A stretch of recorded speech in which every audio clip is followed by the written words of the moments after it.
All right, so this is a continuation of what we did last Thursday. Last Thursday we graphed them where we had the higher degree on the bottom. We graphed them where they had the same degree top and bottom. Now we're going to do it where the higher degree is on the top of the rational function. And so for this, we're going to have to use either long division or synthetic division to find the oblique asymptote. We're no longer going to have a horizontal asymptote. It's going to be oblique, which means it's at an angle. So the only time you guys can use synthetic division is if it's being divided by a binomial. So don't think that you can always use synthetic division. And actually on your homework, I don't think you can use synthetic division on any of them. You have to do long division. So yeah, it has to be x plus a number or x minus a number for you to use synthetic division. Otherwise, you're going to have to use long division. Okay, and I'll show you on these sample problems how to do it. Okay, so we've got y equals x squared plus 3x minus 4 all over x minus 2. So the first thing I want to do is I want to factor the top and bottom so I can see where my x-intercepts and where my asymptotes are going to end up. So if I do that, I get on top I get x plus 4 and x minus 1. So my x-intercepts are going to be where? They're going to be when the top is 0. So what's going to make x plus 4 0? Negative 4. So at negative 4, 0. And then what's going to make x minus 1 0? 1. So I'll also have one at 1 0. Okay, so I'll go ahead and plot those points. So I have 2 of them done already for my graph. And then my y-intercept means I'm plugging in 0 for x. If I plug in a 0 for x, everything cancels out except for the negative 4 on top. Everything cancels out except for the negative 2 on the bottom. So what's y? Actually, it's positive 2 because you got a negative divided by a negative. Okay, so there's another point. Okay, so now for my vertical asymptote, I just have one binomial on the bottom. So my vertical asymptote is just x equals 2 because I can't have the bottom equal to 0. I'll draw that in. So now the only thing left is to figure out my oblique asymptote. So what I'm going to do is actually do the division. X minus 2 divided into x squared plus 3x minus 4. So x goes into x squared, x times. I have to multiply it by x to get x squared. So x times x is x squared, and x times negative 2 is minus 2x. And then we need to subtract everything, so I make everything the opposite, and the x squareds cancel out. And now I have 5x minus 4. So to get the x to a 5x, I have to multiply it by positive 5. And then I get 5x minus 10. Then I'm going to do the opposite. And I'm left with a remainder of 6. Now, do I really care about my remainder as x goes to infinity? What's going to happen to that 6 over x minus 2? If x is a really big number, what is 6 over x minus 2 going to be?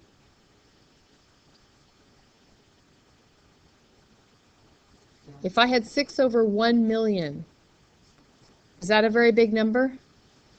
If I had 6 over 1 trillion, it's going to be really small. It's going to be insignificant, okay? So your oblique asymptote, all I care about is this part. It's y equals x plus 5. Okay, we're just going to ignore the remainder. We don't need that for the asymptote because as x approaches infinity, it's going to be insignificant. All right, so I'm going to go ahead and plot that line. Y equals x plus 5, so slope of positive 1. and it goes through 5 on the x-axis. Okay, so at this point on the left part of the graph, I've already got 3 points plotted, don't I? I've got my 2 x-intercepts and my y-intercept. So that part of the graph, I already know is going to go something like this. And so to figure out what's happening on the other part, you could plug in a 3 and a 4 and see what you get. When we plug in 3, it actually comes out pretty large, I think. Let's see here. Because we end up with, well, I'm just going to do the factored one. If I plug in a 3 for x, I have 3 plus 4, that's 7. And then 3 minus 1 is 2. And it's all over 1, so it's going to be 14. So it's way the heck up here, right? If I plug in a 4, if I do 4s, I get 4 plus 4 is 8, 4 minus 1 is 3, 2, and so I get 12, right? So it's pretty high up, it's kind of off of there, but I know it's going to still approach the asymptotes, so that half of the graph will look something like that. Okay? Questions? Yes? Okay, so to graph the diagonal line, the oblique line, it's y equals mx plus b. So when there's nothing in front of the x, that means the slope is 1. So that meant I went up 1 over 1. So I start at my y-intercept of 5, and I go up 1 over 1 and keep getting points. And so that's how I did that's how I graphed the oblique. Okay? All right. Okay, so do you guys have this all written down? Okay. The next one says whiteboard, but we're not going to do it on the whiteboards. We're going to do this in our notes too. But I do want you to figure out your x-intercept, figure out the y-intercept, figure out the vertical asymptote, and if you're feeling brave, try and figure out the oblique too. Okay, but don't worry about graphing it at this point. Just try and figure those out. So that's the first thing you should do. Factor it. That's right. Factor your original problem. Find out what you get.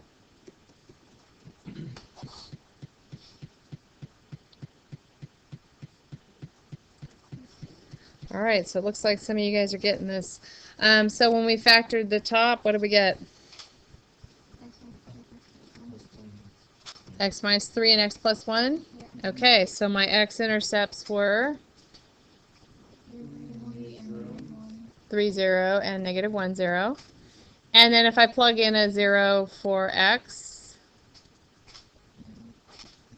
you end up with negative 3 over negative 4, so it's a positive 3/4 because the negatives cancel each other out. And my vertical asymptote, x equals 4, because the denominator can't be 0.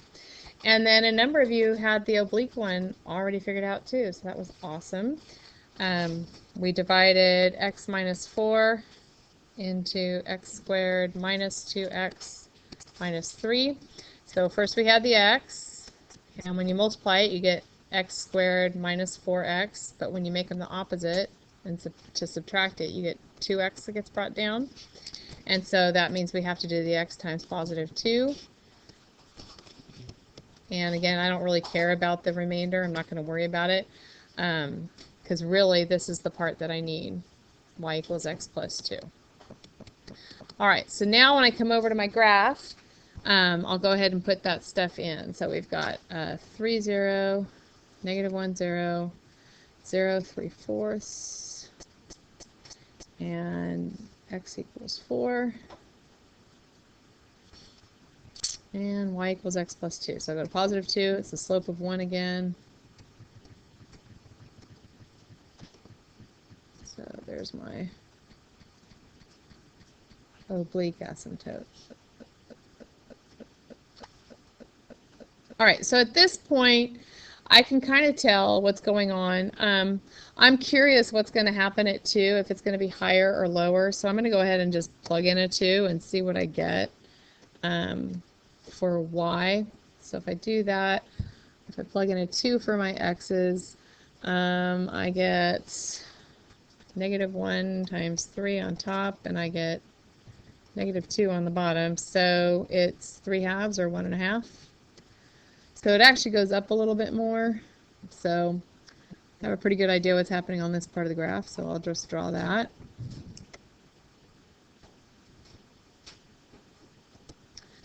Okay, and then for the other side, I can't tell for sure what's happening, so I'll plug in a 5 and a 6 and see what I get for the other side.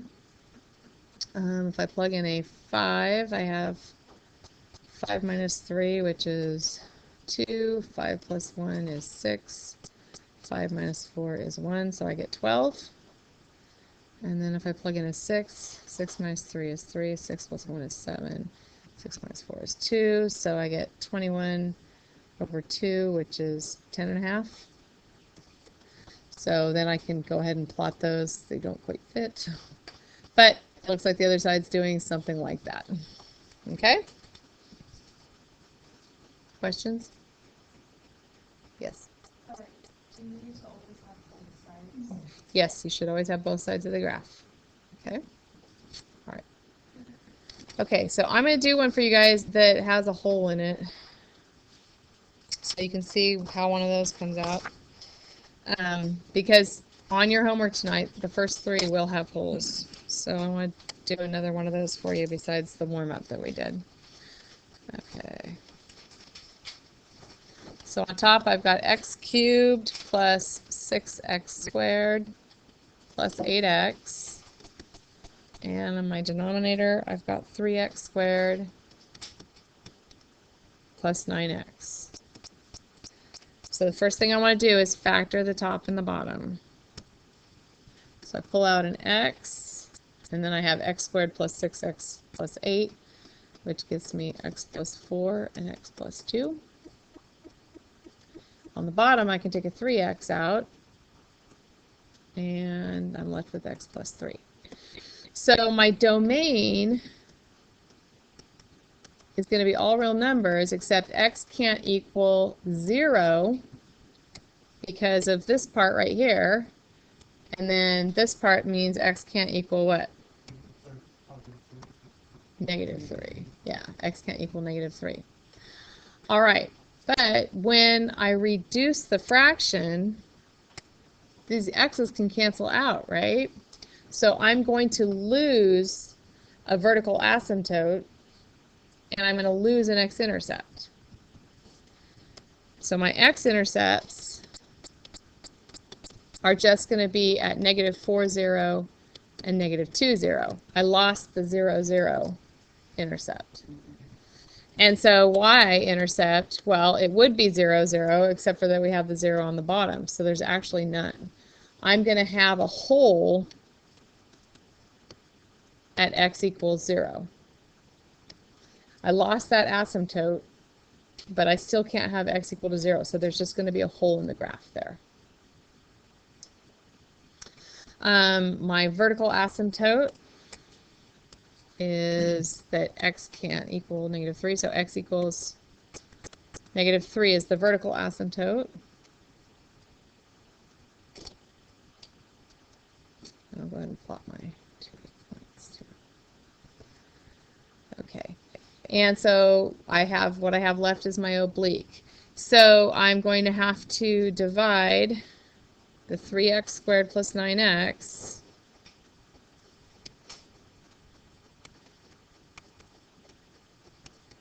into x cubed plus 6x squared plus 8x. So I'm dividing the 3x cubed into x cubed. What do I have to multiply the 3 by to end up with 1? 1/3, right? 1 over 3. So if I do 1 over 3x times 3x squared, that's going to give me my x cubed that I want. And then 1/3 x times 9x gives me 3x squared. And then I make everything the opposite and subtract. So I get 3x squared plus 8x. So 3x squared into 3x squared, it just goes one time. And again, I don't really care about my remainder. I've done everything I really have to do to be able to graph it, because that's my oblique asymptote right there. Y equals 1/3 x plus 1. So I'm going to go to 1 on the y-axis and go up 1/3 for my slope.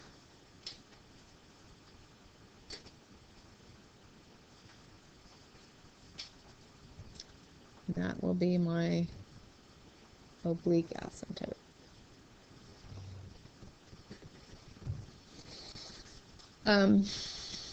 So because I already have my x-intercepts graphed, I can see that the left side, it's going to be going this way because the -4 is in that quadrant, so I know that that's how that graph's going to go on that side.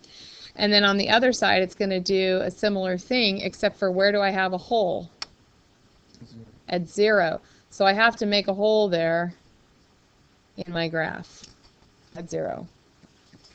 And again, if you want to plug in points just to be sure, you can do that, but that's what the graph's going to look like. So, okay? All right, that's it for today.